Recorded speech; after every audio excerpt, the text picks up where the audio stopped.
Chapter 2. Family. Is any among you sick? Let him call for the priests of the church, and let them pray over him, anointing him with oil in the name of the Lord. And the prayer of faith will save the sick man, and the Lord will raise him up. And if he has committed sins, he will be forgiven. The letter of St. James, chapter 5, verses 14 through 15. The church was only a few blocks away. Sacred Heart Church is in the same small town of Gervais, so it takes only a minute to get there by car. It just so happens that my brother, Father James Fide, is the pastor there. The last name is pronounced Fide. Too often, people mispronounce the last name Feda. It is pronounced Fide, like in the Latin word fidelis. As I backed out of the driveway, I made sure to avoid the tarp-covered bodies in the street. And then I took another look at our house. It was a large brick home constructed in the 1920s, with half a wraparound porch. We had been working on it since we moved in 3 years ago. I didn't know if we would be coming back, so one last look seemed appropriate. I realized that my family is much more important than any material object. It was time to go. On the way to the church, we saw corpses on the ground by their houses. There were more in or near their cars, as if they had made one last effort to seek help. I started thinking to myself, I'm not sure why we're not infected yet. Death may still be coming, and I need to make the best of the time I have and get right with God. Am I scared of death? I don't think so, but I'm not inviting him over to hang out. My eye caught some movement. There was an elderly man wearing blue jeans and a red flannel shirt barely crawling on the sidewalk. Red foam streamed from his mouth. He turned toward our van when he heard the motor. He reached out a hand as though trying to grasp us. "Mommy, Daddy, we should help him," Eden said through her tears. I was scared. Honestly, I didn't want to stop. I glanced at Eden in the rearview mirror and knew what I had to do. I put the van into park and I got out.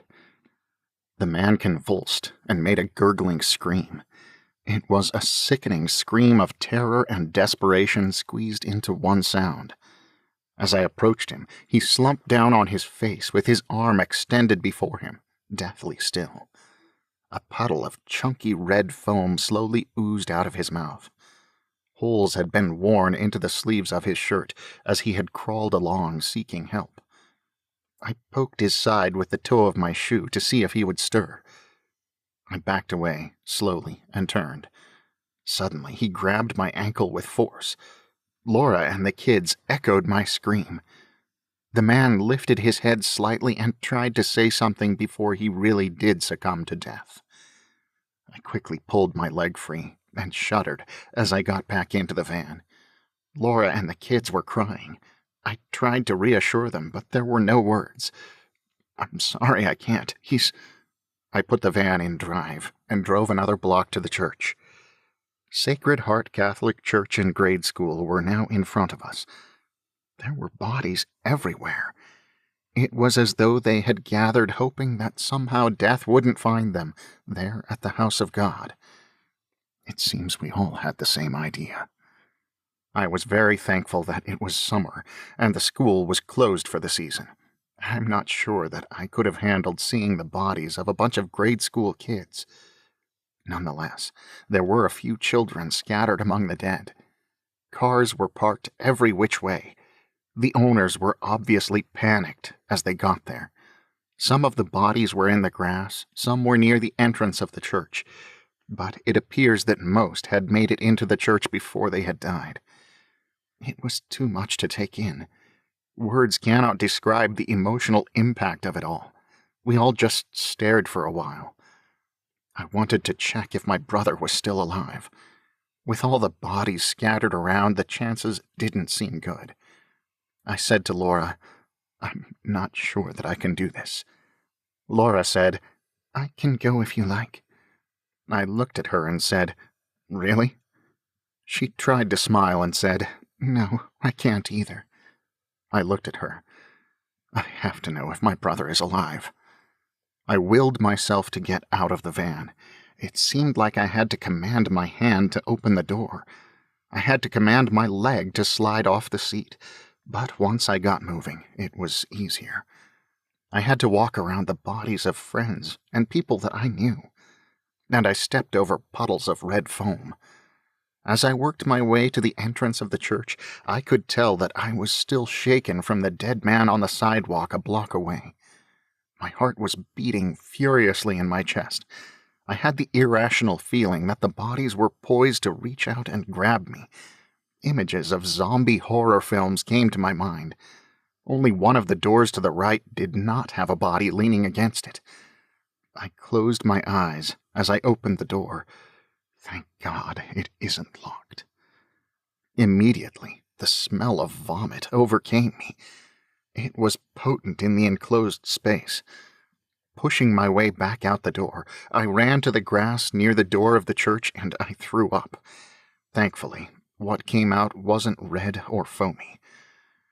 I looked over at my family in the van, embarrassed. Their faces were composed into a mixture of disgust and concern. I held my hand up, signaling that I was okay. I braced myself and went back through the front door of the church, searching for Father J. I yelled, "Father J!" I saw him bent over a body making the sign of the cross on the man's forehead. I presumed that he had been praying the last rites over the many dying and praying the prayers of the dead over the rest. He was wearing full vestments, and his 5'6" frame straightened up when he heard my voice. He'd obviously recently finished celebrating a mass. I could see sweat pouring down his forehead, out of his brown mess of hair. I wasn't sure if it was because of the temperature or the stress, but I hoped the sweat didn't mean he had a fever. Father J is my older brother, my only sibling. As the firstborn, he was named after my dad, so he is named James Jr. He was fairly recently ordained as a Roman Catholic priest after years of required education and preparation. I could see that the purple vestments that he was wearing were rumpled and had red foam splattered on them. Red foam from other people. I felt the remnants of my last meal trying to force their way up my esophagus, but I suppressed the nausea. Father yelled, "I'm over here, by the altar." He closed his eyes and moved his head side to side and arched his stiff back. Then he breathed out a sigh of relief. He looked up through his sweat-stained glasses, or were they tears? He whispered under his breath, "Thank you, God." He pulled off his chasuble. We walked toward each other, and we would have hugged each other, but I held up my hand and pointed to his red foam-stained vestment. Right, he said as he shook his head. He went to the sacristy and washed his hands and took off his vestment. He returned a short while later, and with a look of concern in his eyes, he asked, "Are Laura and the kids okay?" I smiled tightly. "Yes, they are in the van outside. We wanted to see if you were okay. The phones are not working, so we drove over." Father J stared at me over the glasses on his nose and said, "John, do you or your family need to go to confession or anything? You know, just in case." I said, "Yes, we would like that very much. We would also like the sacrament of anointing of the sick, if that is okay." Father said as he looked around, "Of course, under these circumstances, of course." I followed his gaze and looked around at all the bodies in the church slumped over the pews. Several people died in a kneeling position. Others were prostrated in front of the altar and tabernacle. It was the last expression of their incredible faith. In one pew, I saw an entire family hunched over, leaning against the pew in front of them. Was that the Vanderheim family? Yes, even in death, they sat in their usual pew. I couldn't remember their names. Why can't I remember their names? Behind them was another man I recognized. It was so quiet in the church, too quiet. I was snapped out of my introspection by muffled cheering and crying. I turned toward the outer doors. My family was cheering from the van at seeing Father J as he stepped out of the church. He waved, and I hurried out after him. Tears streamed down his face as he hugged all the kids. After everyone calmed down, I asked, "Have you heard from Mom and Dad?" Father J said, "No, but I'm not sure that I would have answered my phone even if it had rung, with all that's happening." He shrugged and reached into his pants pocket, taking out his phone. The screen showed emergency calls only. I looked at him and said, "I'm going to check on them. I'll call you if I can get through." Father said, "Okay, but let me say a prayer over your family." After we prayed, each of us went to confession. I went last, wanting to ensure that my children and wife had received the sacrament first. I had a little trouble thinking of my sins. I just kept replaying the morning events over in my head. As I entered the confessional and knelt down for my turn, I broke into tears. I sobbed almost uncontrollably. I could barely get my usual sins out of my mouth, and I couldn't get the image of the little girl on the street out of my mind. Her eyes, her unblinking eyes. I confessed, why didn't I give her mouth to mouth? Maybe I could have saved her. I was afraid. I didn't want to get that red foam in my mouth. I couldn't. I felt Father J put his arm over my shoulder. He had knelt beside me. He said, "John, you couldn't have saved her. It wasn't your fault. What you did was right. Paramedics and medical personnel." He paused for emphasis. "Even medical professionals do not do mouth-to-mouth without some kind of one-way barrier between them." He hugged me tighter, and then he pulled back. "Look at me," he said more firmly. I turned to look at him. He had tears in his eyes, but a stern look in his eyes. He said, "I'm getting off point. That is not a sin. That is not your fault. The blame is on the disease." His eyes softened. "You, my dear brother, are in shock. You have experienced a very traumatic event. I can't take away the trauma of it, but at least I can help you understand and help you not to blame yourself for something outside of your control." I breathed a little more easily, understanding. Smiling slightly, I said, "So you are saying that I'm not the Savior, and to leave the saving to the Savior?" He grinned. "I couldn't have said it better myself." He gave me a penance and absolution, and I felt as if a great weight was lifted off my shoulders. It was a peace that was beyond understanding in a world filled with death. Father J put his hand on my shoulder and added, "Remember, John, that your family is probably in shock too." I reached for the door and then turned back. "What about you?" "Me?" He shrugged. "I'm not immune to shock and trauma. I'll probably be crying on your shoulder later on." He smiled tightly. Then he looked up at me questioningly. I lost count. "Are you the last one?" I chided. "Come on, I don't have that many kids." Feigning impatience, I added, "Yes, I'm the last one." Father then gave each of us the sacrament of healing, the anointing of the sick, or as it used to be called, last rites. It didn't take too long because we received the sacrament as a group. It gave me great peace of mind as a father and husband to know that my family had received that grace. When we were done, I said to Father J, "We'll come back from Mom and Dad's place as soon as we can. You look like you need some help. Are you feeling okay?" Father said, "Yeah, I'm just tired, not sick. It started very early this morning. People knocking on the rectory door, wanting last rites. I opened the church and people just kept coming." He closed his eyes and shook his head slightly. Then he looked up. "Yes, I would appreciate your help. You know, you all could come back and stay here. We've got the school, the church, and the food bank. It would be a good place to meet and figure some things out." He gestured with his arm, indicating the church. "Besides, as we have already seen, people are drawn to the church to seek help." I looked around and said, "I don't know. It looks like half the town is gathered here, and I don't know if this is contagious or what." Father looked around thoughtfully and said, "Well, yes. We'll have to do something with the dead, but we could meet in the gym or the school. Those areas are clear. Besides, I've been dealing with dying people all morning, and I'm not sick. Yet.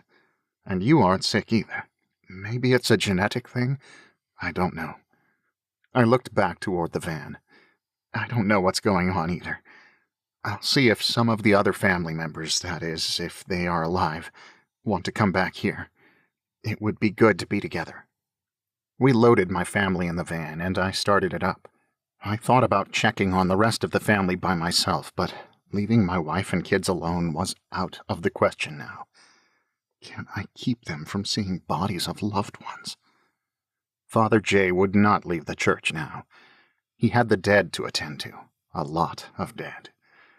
I had mixed feelings about him touching and being around all those infected corpses, but I knew he wouldn't be dissuaded. He wanted to be there if any more sick people showed up. Father sent us off with the words, "God bless, and I love you, guys." Everyone returned the blessings and love. We decided to swing back home, and Laura made a couple of signs out of plywood and spray-painted letters. They read, "At Sacred Heart Church on 7th Street and Douglas." Then, for good measure, she added her cell phone number on them. She said, "You never know." She had hung one sign on the front fence and the other on the side fence. We got in the van. Before we started driving toward Salem, I took one last look at the house. I wondered, will we be back? Will anything ever be the same again?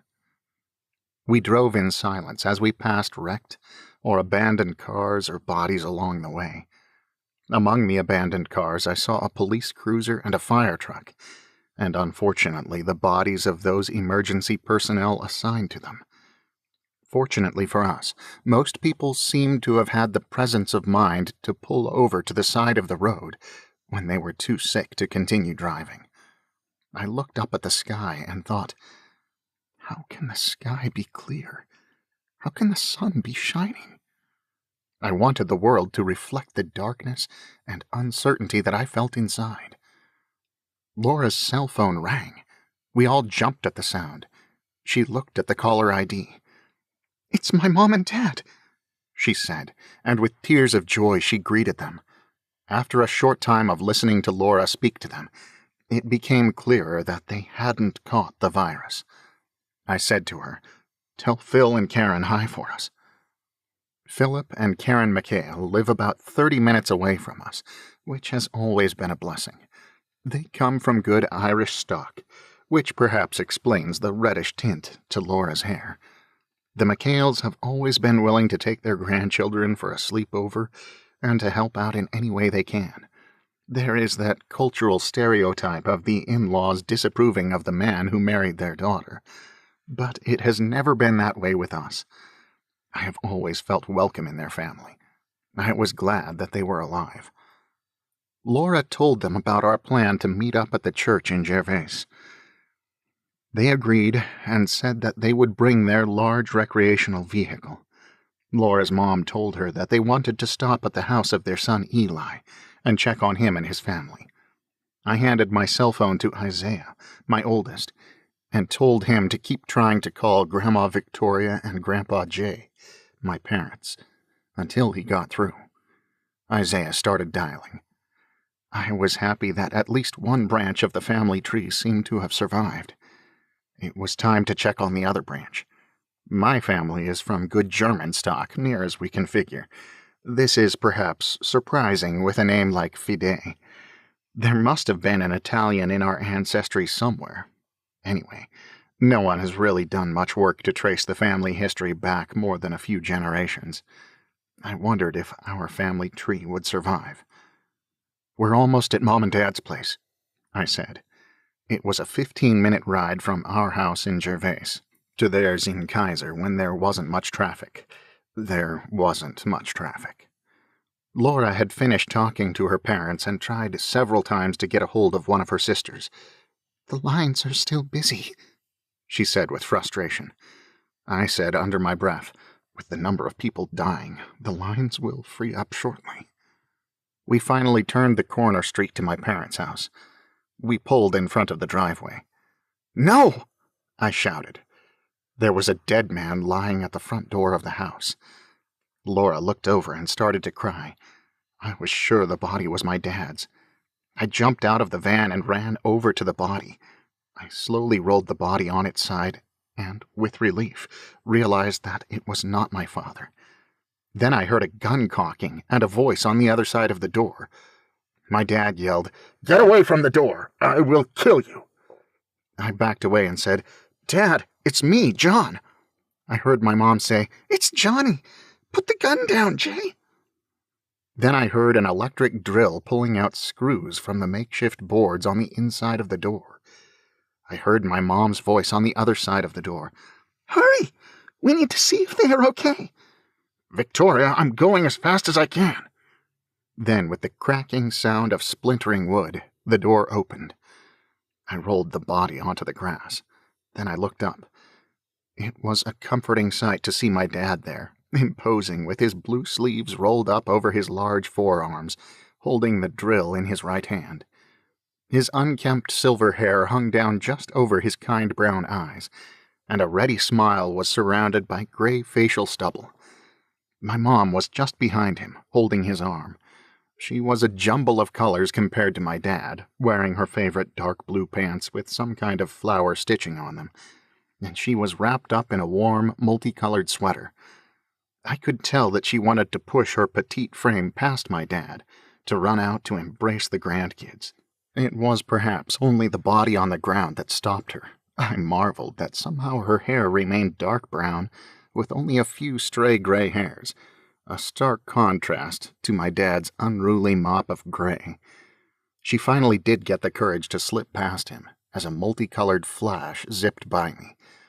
Laura and the kids got out of the van, and my children ran to embrace their beloved grandparents. Meanwhile, I went into the house to thoroughly wash my hands. On the way out, I grabbed a bedsheet to cover the body. Thankfully, Mom didn't object, although I saw her raise an eyebrow in a disapproving way. For a few minutes there were tears and cries of, "Grandpa, Grandma!" When all the kisses and hugs were exchanged, we sat down in their living room.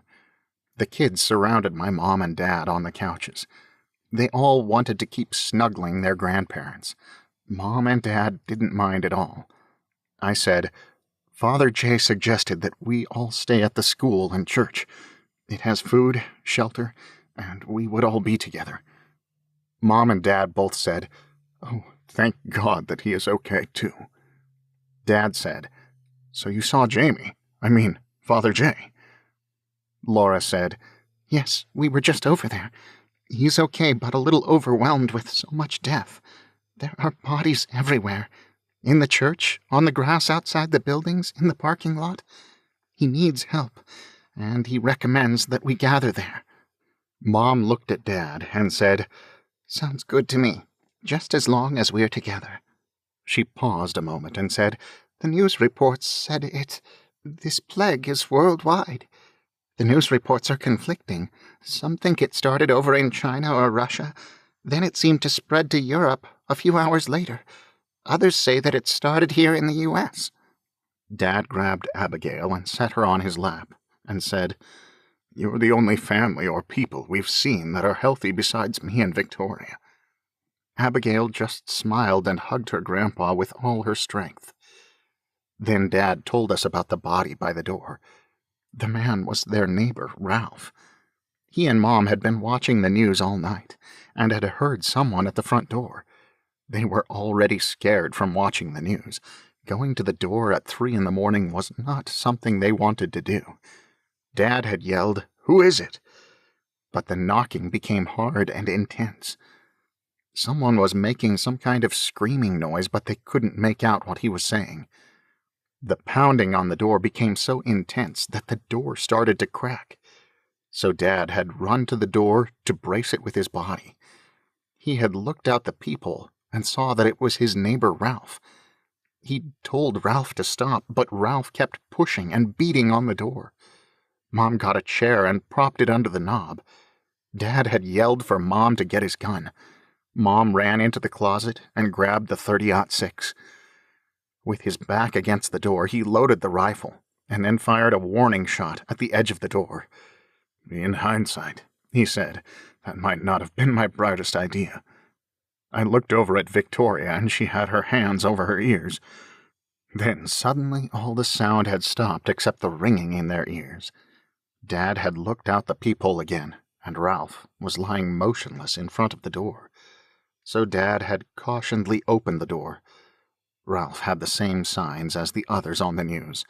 There were no bullet holes in him, but he was dead just the same, with red foam pouring from his mouth. They had decided to fortify the house. Dad had gone out to the shed while Mom kept guard, and he'd brought some plywood and 2x4s to secure their now cracked door and doorframe. They had decided to leave the body there. Neither had wanted to touch him for fear of contagion. Ever since, they'd been trying to figure out what they were going to do next, while Dad boarded up the windows. It wasn't long after that when we had arrived at the house. After Dad finished telling his account of what had happened, we all sat in a kind of stunned silence, reliving and reflecting on our own experiences still so fresh in our mind.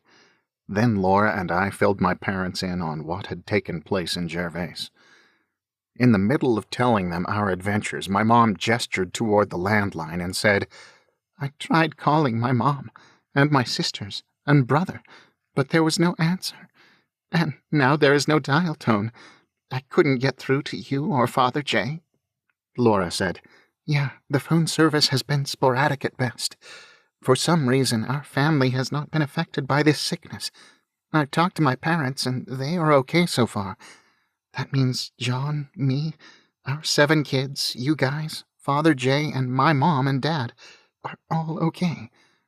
I said, "If we're okay, then there will be others. It's just a matter of finding them." We all worked together to load up Grandma and Grandpa's stuff into each of their cars.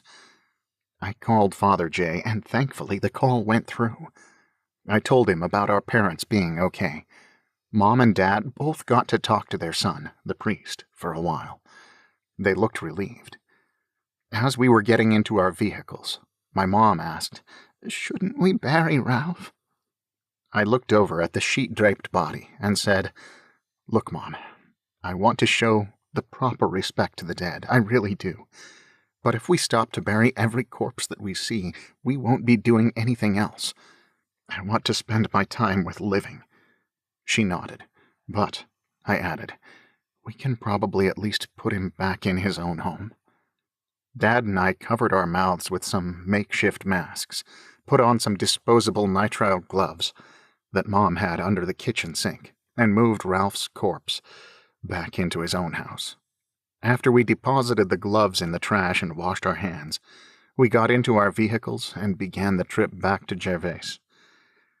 On the way, we saw a pickup truck speed down a side street and a couple people on foot who ducked behind a house when we drove by.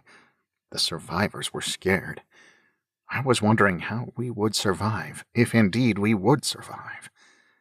It was hard to believe all of this was happening. Just yesterday, the kids were playing outside in the sunshine. They had a great time running through the sprinkler and jumping on the trampoline. We had lunch together, and I went off to work. Work? Will I ever be back to work? I caught some movement in my peripheral vision, and I slammed my foot on the brake pedal. The van skidded at an angle. I saw a dog run from the side of the freeway in front of the van. As we skidded, the view of the dog disappeared under the front end of the van. Then I caught a glimpse of the dog shoot across to the other side of the freeway. I missed it, barely. The kids were a little startled, but they were okay. I heard Abigail say, "It's a puppy." I said with frustration, "Yes, a very lucky puppy." I straightened out, hit the gas pedal, and we continued down Interstate 5. Thankfully, my parents were not driving directly behind me. As we drove down the highway, Laura's phone rang. Laura's dad told her that he had made contact with the rest of her siblings. They told her tales of similar things taking place where they are. Dead people everywhere, red foam.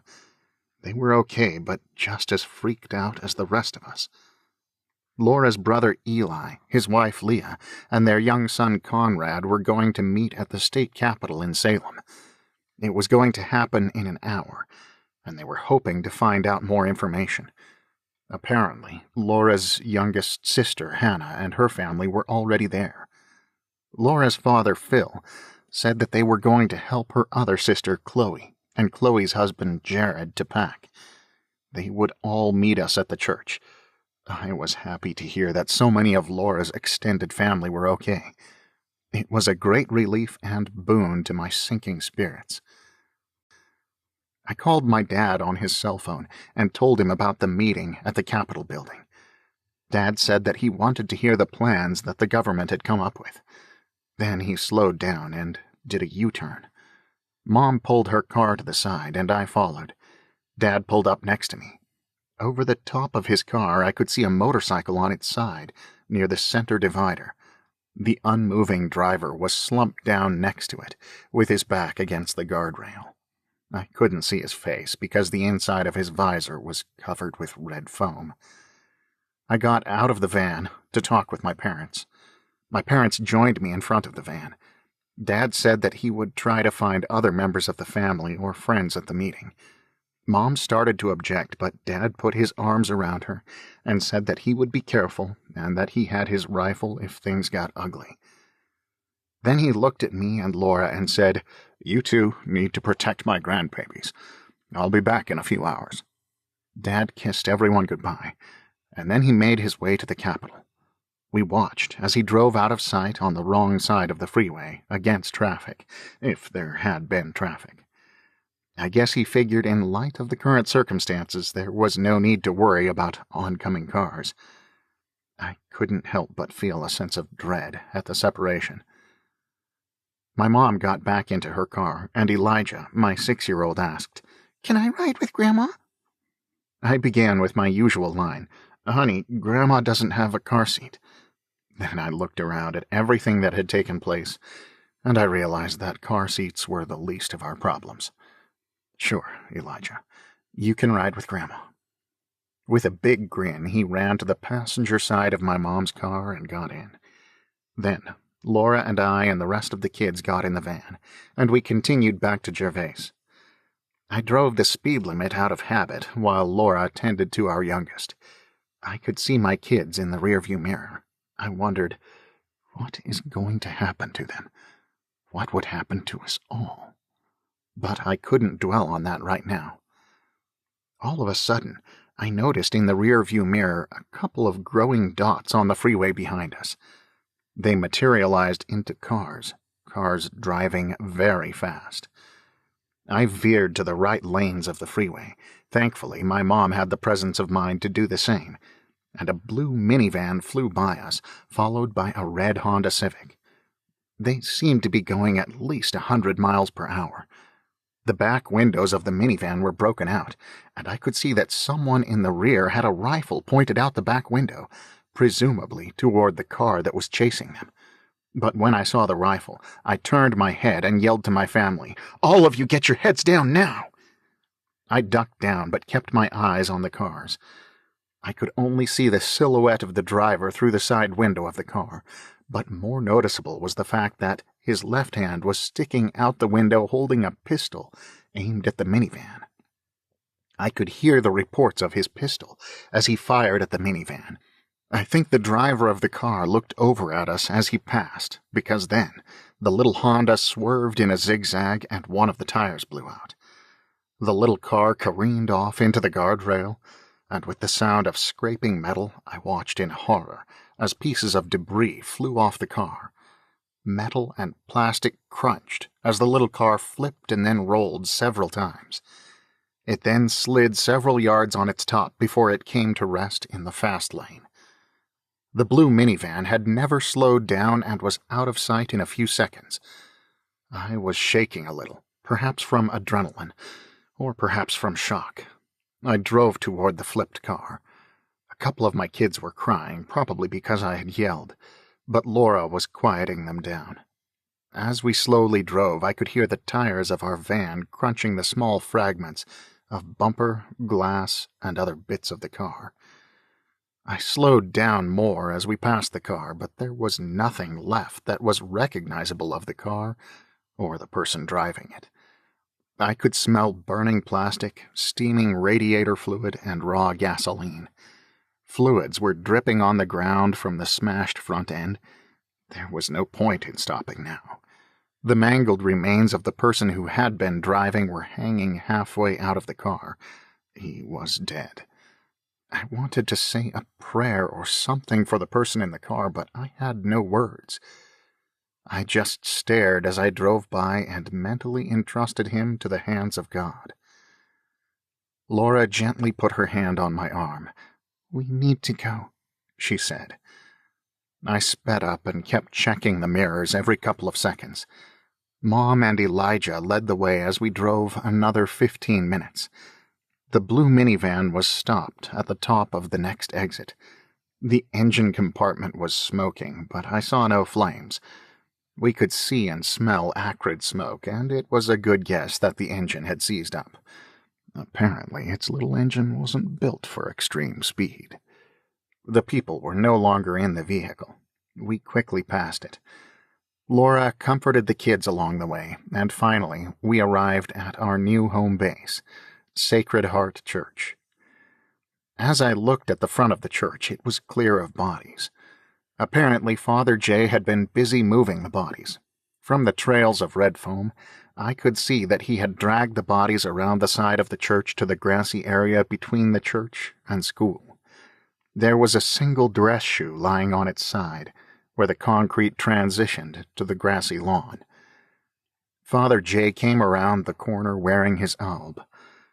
He looked tired. I wondered, should he be wearing gloves, a mask? Well, it's probably too late now if there was any danger. Laura and I got our kids out of the van and brought our food and gear over to the school. The kids were playing a game of tag, their voices echoing in the big gymnasium. I marveled. Kids are amazing. They can find time to play anywhere. They did not play with the usual intensity, but at least they were playing. My mom kept watch over them. Laura started to make food for our family. She wanted to keep busy. Thankfully, the gas ovens still worked. We had electricity as well. She began to make food for the extended family that would be coming later.